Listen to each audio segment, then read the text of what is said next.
बिस्मिल्लाहिर्रहमानिर्रहीम। हमने उस दिन क्या पढ़ा था? बायोलॉजी की डेफिनेशन। ठीक है, बायोलॉजी क्या है?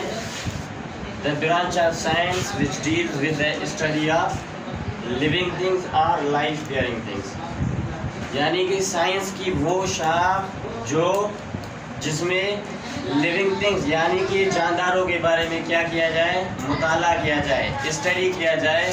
तो साइंस की इस शाख को क्या कहते हैं? बायोलॉजी या हयातियात कहते हैं। तो यहाँ पर हमसे सवाल ये पूछ रहा है कि describe two main branch of biology, यानी कि बायोलॉजी की जो दो मेन शाख है उनको वजाहत करें। बायोलॉजी की दो मेन शाख क्या है? पहले नंबर पर जूलॉजी।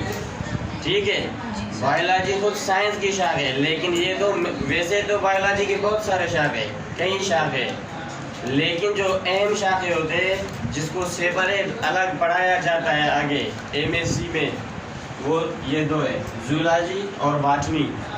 जूलॉजी बायोलॉजी की कौन सी शाख है? The branch of biology which deals with the study of animals.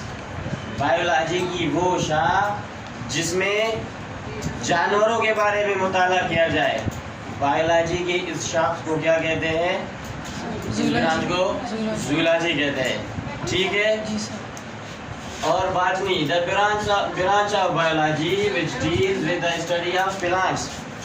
Biology की वो शाख जिसमें पौधों के बारे में मुताला किया जाए।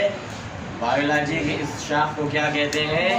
बॉटनी कहते हैं। इल्म नबातात जिसे कहते हैं। आई बात समझ में? जी सर। बायोलॉजी की वो दो शाखें जिसको वजाहत करने दें। जी सर।